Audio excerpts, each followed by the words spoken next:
मेरे पाकिस्तानी दोस्तों, आपको मालूम है कि 1947 में जिस मुल्क से हम एक सुहाने मुस्तकबिल और पुरस्कून जिंदगी का ख्वाब लेकर अलग हुए थे, वहां बिजली की कीमत और बिलों की क्या सूरत हाल है। देवबंद जो है भारत का, जी हाँ, उन्होंने फतवा जारी किया है और उन्होंने जो है वो गज़वा-ए हिंद को सही ठहराया है। और जाहिर है कि इसी पाक फौज को अल्लाह ने एक मकसद से बनाया है। गज़वा हिंद भी इसी पाक फौज ने लड़ना है। और फिर सईदी रसूलुल्लाह की उसी हदीस शरीफ में है कि यही फौजें फिर शाम जाएंगी इसराइल के खिलाफ लड़ने के लिए। दारुल उलूम जो है ये इस्लामिक सेंटर है और यहाँ पर यकीनन बच्चों को भी भेजा जाता होगा, बड़े भी जाते होंगे। तो आप ये सोचिए कि वो छोटे छोटे से मासूम बच्चे, योगी बाबा जो है उन्होंने इस नैरेटिव को ध्वस्त करने का वैसे भी बीड़ा उठा रखा है और बहुत जल्दी मुझे पता चलेगा कि तो आज तो अल्लाह के फजल से हम एटमी ताकत हैं। पूरी मुसलमान दुनिया हमारी जानिब देख रही है। मतलब ये मुमकिन नहीं है कि आप अपने पड़ोसी को छोड़कर 10 घर छोड़ के किसी और के साथ दोस्ती लगाएं। आपको उसका उतना फायदा नहीं होगा क्योंकि बीच में तो आपके पड़ोसी हैं ना। भारत के अंदर रहकर आप गज़वा-ए हिंद के बारे में कैसे बात कर सकते हैं और क्यों कर रहे हैं ये नफरतें। दारुल उलूम देवबंद के ऊपर ही आपको पूरी तरह से पाबंदी लगा देनी चाहिए। आज मुसलमान दुनिया की कॉन्फ्रेंसेस होती हैं, पाकिस्तान को सबसे पीछे खड़ा करते हैं। पाकिस्तान की हैसियत ही कोई नहीं है आज की ग्लोबल पॉलिटिक्स में, मुस्लिम दुनिया के इश्यूज में। गवर्नमेंट जो इंडियन गवर्नमेंट है उसको जरूर एक्शन लेना चाहिए। उनको इस तरह की चीजों पे, इस तरह की बातों पे, इस तरह की हेट स्पीचेस जो होती हैं उसके ऊपर रोक लगानी चाहिए। पाकिस्तान का रोल था मुस्लिम दुनिया में, आज हमारा कोई रोल ही नहीं है। आज हम सिर्फ भीख मांगते नजर आते हैं हर एक से कि हमारा डिपॉजिट रखवा दो, तो इन्वेस्टमेंट कर दो, तो पैसे। उलूम देवबंद, जी हाँ, दारुल उलूम देवबंद जो है भारत का, जी हाँ, उन्होंने फतवा जारी किया है और उन्होंने जो है वो गज़वा-ए हिंद को सही ठहराया है। उनका मानना है कि गज़वा-ए हिंद होना चाहिए। मतलब हम पाकिस्तान से बैठ के जो लोग कहते हैं उनकी तो मुझे फिर भी समझ आती है कि हम पाकिस्तान से बैठकर इसी किस्म की स्टेटमेंट देते हैं, लेकिन आप भारत में रहकर गज़वा-ए हिंद कैसे कर सकते हैं? और भारत में रहकर इस किस्म की बातें करना और इस तरह की नफरत फैलाना। ये दारुल उलूम जो है ये इस्लामिक सेंटर है और यहाँ पर यकीनन बच्चों को भी भेजा जाता होगा, बड़े भी जाते होंगे। तो आप ये सोचिए कि वो छोटे छोटे से मासूम बच्चे, जिन्हें तो अक्सर को ये भी नहीं पता कि रिलीजन क्या होता है, रिलीजन क्यों पढ़ाया जाता है या उसका कोई फायदा है, उसका कोई नुकसान है, कुछ नहीं पता। उन बच्चों के जहनों में ये इस किस्म के दारुल उलूम जो है ये किस तरह की नफरत भर रहे हैं। और ये वहां भारत में रहकर, ये भी नहीं कि भारत से बाहर है। चले भारत से बाहर अगर कोई होता है तो मुझे लगता है कि ठीक है, पाकिस्तान वाले वैसे ही बढ़के मारते रहते हैं कि जी हमने गज़वा-ए हिंद करनी है, लेकिन भारत के अंदर रहकर आप गज़वा-ए हिंद के बारे में कैसे बात कर सकते हैं और क्यों कर रहे हैं ये नफरतें।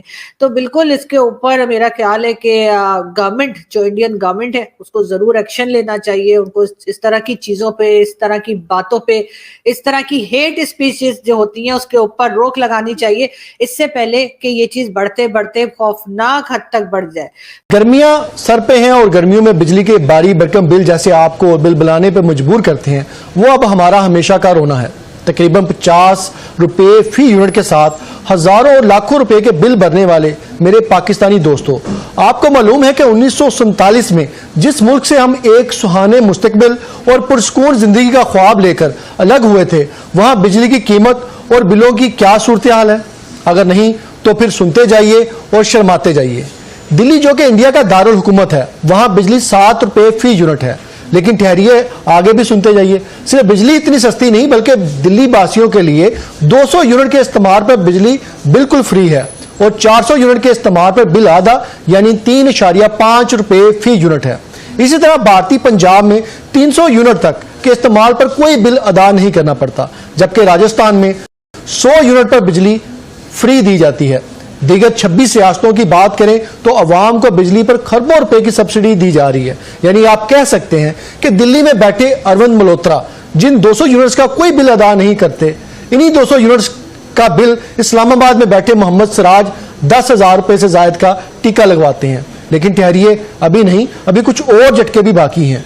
आपके फी यूनिट 50 रुपए के मुकाबले में सूरत हाल यह है कि भारतीय पाकिस्तानी रुपयों में 15 रुपए फी यूनिट से ज्यादा की बिजली नहीं दे रहा। आपके फी यूनिट 50 रुपए के मुकाबले में सूरत हाल यह है कि भारत पाकिस्तानी रुपए में 15 रुपए फी यूनिट से ज्यादा की बिजली नहीं दे रहा। 71 में हमसे अलग होने वाला और सैलाब का सताया बांग्लादेश 12 से 13 रुपए पाकिस्तानी यानी पाकिस्तानी रुपए के अंदर इसका अंदाजा लगाएं तो ये तकरीबन 13 रुपए जो है वो बनते हैं फी यूनिट बिजली जो है मुहैया कर रहा है, जबकि 40 साल से में गिरे और पाकिस्तान आकर मेहनत मजदूरी करने वाले अफगानी आज पाकिस्तानी 11 से 12 रुपए फी यूनिट बिजली के मजे ले रहे हैं। उम्मीद है इन झटकों के बाद बिजली के बिलों के आने वाले झटके आपको कुछ कम मालूम होंगे और शर्मिंदगी ज्यादा। आज मुसलमान दुनिया की कॉन्फ्रेंसेस होती हैं, पाकिस्तान को सबसे पीछे खड़ा करते हैं। पाकिस्तान की हैसियत ही कोई नहीं है आज की ग्लोबल पॉलिटिक्स में, मुस्लिम दुनिया के इश्यूज में। एक वक्त था जब पाकिस्तान की नुमाइंदगी करने के लिए पूरी दुनिया में मुसलमानों की नुमाइंदगी के लिए जनरल ज़िया को भेजा गया था अक़वाम मुत्तहिदा में कि वो जाकर बात करे। जब अरब झगड़ा पड़ता था, अरबों में झगड़ा हुआ, कैंप डेविड के बाद यासिर अरफात को भी निकाला उन्होंने, हाफिज अल असद को भी, अनवार सदात को निकाला। उन सारे मामलात को जनरल ज़िया जाकर रिजॉल्व करते थे। ईरान इराक जंग थी, उसमें पाकिस्तान दखल देता था, कभी तेहरान कभी बगदाद, कि आपस में बैठ जाओ जाके। पाकिस्तान का रोल था मुस्लिम दुनिया में। आज हमारा कोई रोल ही नहीं है। आज हम सिर्फ भीख मांगते नजर आते हैं हर एक से कि हमारा डिपॉजिट रखवा दो, तो इन्वेस्टमेंट कर दो, तो पैसे दे दो। अल्लाह ने हमें अगर कमजोर बनाया है मईशत में, तो हमें फौज में ताकतवर भी बनाया है। वो जो दुनिया रश की निगाह से जिस हथियारों को देखती है, अल्लाह ने अल्हम्दुलिल्लाह हमें वो हथियार अता किए, लेकिन हमें अपनी ताकत का इस्तेमाल नहीं आता। हम अपनी इस मिलिट्री डिप्लोमेसी को इस्तेमाल नहीं कर पाते। इंडिया को तो कोई शर्म नहीं है, पूरी दुनिया की मुखालफत के बावजूद इसराइल को ड्रोन्स दे, तो हमें क्यों शर्म है अपने मुसलमान भाइयों की मदद करते हुए जो फलस्तीन में आज बिल्कुल ज़िबा होने के करीब आ गए। ये आखिरी मामला है, चंद दिन के बाद रमजान शुरू होने वाला है। उनके पास अब भूख से मरने लगे हैं लोग वहां पे। सोचें कि पूरी मुसलमान दुनिया, अमीर तरीन खजाने रखे हुए हमने, और फलस्तीन के मुसलमान भूख से मर रहे हैं। पहले बमों से मर रहे थे, टैंकों से मर रहे थे, तोपों से मर रहे थे, अब भूख से भी मर रहे हैं। इन्ना लिल्लाहि व इन्ना इलैहि राजिऊन। कैसे हम सय्यदी रसूलुल्लाह के आगे खड़े होंगे कल? तारीख हमें किस तरह याद करेगी? तो वक्त तो गुजर जाएगा, जिसने शहीद होना है वो हो जाएंगे, उनका अजर अल्लाह के पास है। हम दुनिया क्या अजर दे सकती है उनको, लेकिन तारीख हमें फिर किस तरह याद करेगी? आपसे अगर हम ये गिला करते हैं या शिकवा करते हैं तो मोहब्बत की वजह से करते हैं, क्योंकि पाक फौज से हमें प्यार है। हम जानते हैं कि इस पाक फौज को तबाह करने के लिए पूरी दुनिया की ताकतें कोशिश कर रही हैं, और जाहिर है कि इसी पाक फौज को अल्लाह ने एक मकसद से बनाया है। गज़वा हिंद भी इसी पाक फौज ने लड़ना है, और फिर सय्यदी रसूलुल्लाह की उसी हदीस शरीफ में है कि यही फौजें फिर शाम जाएंगी इसराइल के खिलाफ लड़ने के लिए। इसकी तरबियत अल्लाह हमें करवा रहा है। दोस्तों, मुझे उम्मीद है कि ये वीडियो आपको पसंद आया होगा। वीडियो पसंद है तो प्लीज़ हमारे YouTube चैनल को जरूर सब्सक्राइब कीजिए। इसी प्रकार का भविष्य में वीडियो देखने के लिए चैनल को सब्सक्राइब कीजिए। हमारे इस YouTube चैनल पे आपको इससे भी ज़्यादा इंटरेस्टिंग वीडियो भविष्य में देखने को मिलता रहेगा। तो प्लीज़ हमारे YouTube चैनल सोच टाइम्स को सब्सक्राइब कीजिए, वीडियो को लाइक कीजिए, इस वीडियो को अपने दोस्तों के साथ जरूर शेयर कीजिए। नमस्कार, फिर मिलेंगे अगले